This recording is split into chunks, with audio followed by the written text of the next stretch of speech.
তো আমি এখানে যে কজনকে জিজ্ঞাসা করলাম যে মেলার রেট কত, মেলার রেট কেউ এখানে বলছে না, বলছে পরে ফোন করবেন, ফোন করে আমি বলে দেবো। তার মানে এখানে মানে অবস্থা বুঝে অবস্থা, তখন কেমন কি রেট থাকবে সেই অনুযায়ী এরা এখানে বলবে।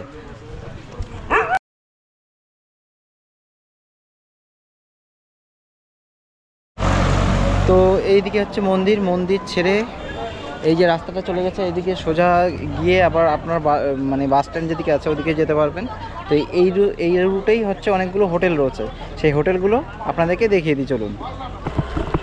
তো মন্দিরের কাছাকাছি এই একটা হোটেল রয়েছে, দেখুন হোটেল কণিকা। তো এখানে এসি নন এসি দুটো রুমই আছে।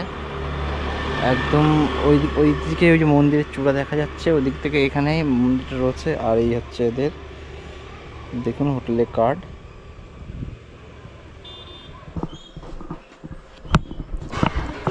রুম কেমন আছে, রুমের রেট কেমন আছে? রুম 1500 টাকা, এখন 1500 টাকা, অন্য সময় 1200 টাকা, 800 টাকা। 1200 800, আচ্ছা আচ্ছা ঠিক আছে, থ্যাংক ইউ। এইখানে দেখুন একটা গেস্ট হাউস রয়েছে, দেব গেস্ট হাউস। এখানেও এসি নন এসি রুম আছে। তো এদের এই হচ্ছে ফোন নাম্বার। তো এটাও কাছে রয়েছে এই হোটেলটা, এই হচ্ছে এদের হোটেল। আর এখানে একটা রয়েছে দেখুন, এটা হচ্ছে গঙ্গাসাগর কল্পকুটির গেস্ট হাউস। এখানেও একটা রয়েছে, এখানে এসি নন এসি সব রুমই আছে। তো এদের যেহেতু বন্ধ রয়েছে আমি প্রাইসটা বলতে পারবো না, তো ওই মোটামুটি 800 থেকে 1000-এর মধ্যেই হবে। তো এইখানে দেখুন এদের এটা বাড়ির মতো, তো এখন যেহেতু অফ সিজন তো ওই বন্ধ রয়েছে। তো এখানে আমি নাম্বারটা আমি দিয়ে দিচ্ছি, আপনারা দেখে নিন। এখানে একটা গেস্ট হাউস রয়েছে, এদের নাম হচ্ছে আদর্শ গেস্ট হাউস। এখানে এসি নন এসি দুটো রুমই আছে।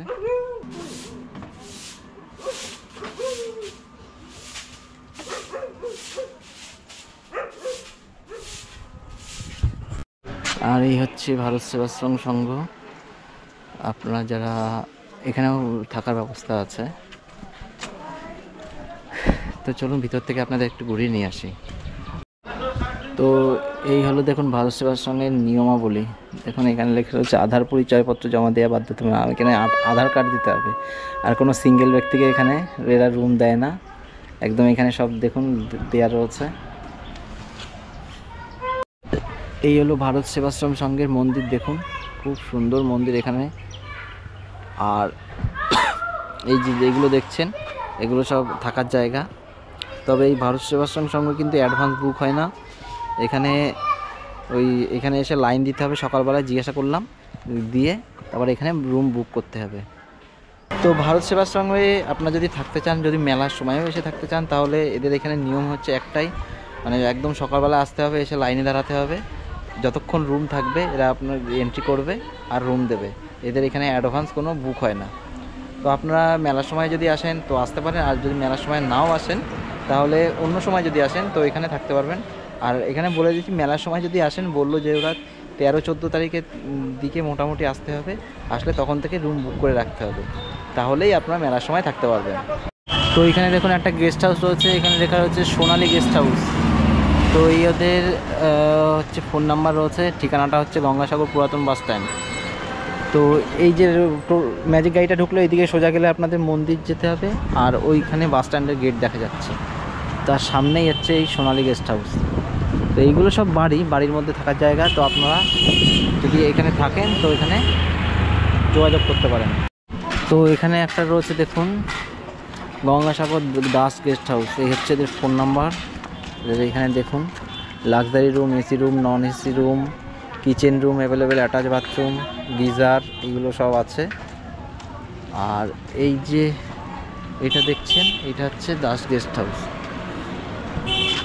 এটা বাস স্ট্যান্ডের থেকে কাছাকাছি এবং মন্দির থেকেও কাছাকাছি, তো আপনারা এটা নিতে পারেন। তো এইখানে দেখুন একটা রয়েছে গঙ্গাসাগর সৃজা গেস্ট হাউস, এই হচ্ছে এদের ফোন নাম্বার। আর এখানে AC non AC room available আছে, এই হচ্ছে ওদের রুম।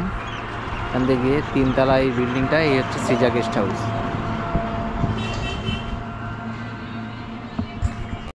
তো এখানে দেখুন একটা রয়েছে মা কল্পনা গেস্ট হাউস। এখানে এসি নন এসি রুম আছে, এই হচ্ছে ফোন নাম্বার।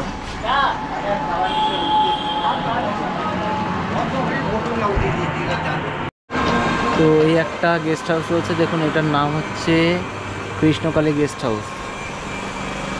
এই হচ্ছে এদের ফোন নাম্বার। তো এগুলো সবই বন্ধ রয়েছে এখন, মেলার সময় খুব সম্ভবত চালু হবে, মেলার জন্য এগুলো।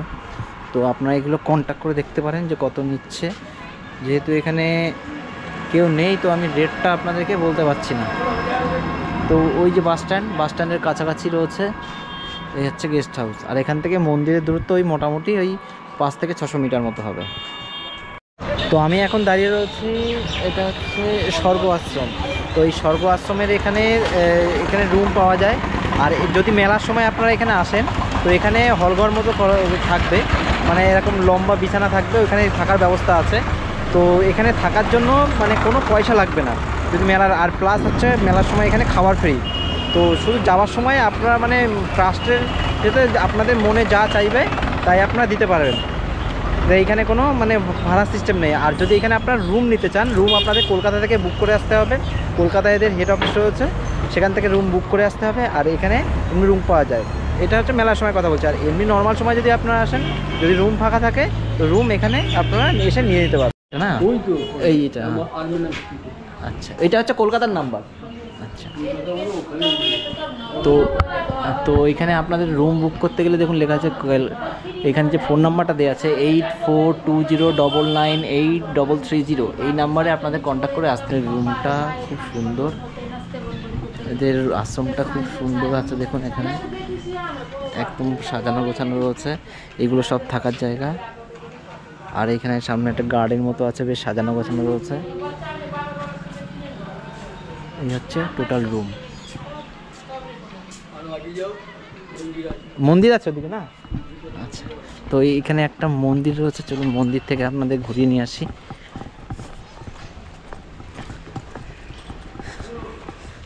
তো এই হলো মন্দির।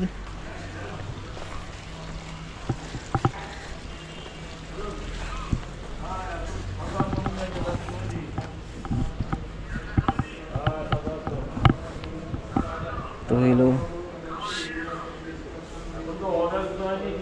রাধাকৃষ্ণ হনুমানজি, আর ওখানে রয়েছে সন্তোষী মা, আর নিচে রয়েছে বাবা ভোলানাথের মন্দির। দেখুন খুব সুন্দর মন্দিরটা রয়েছে।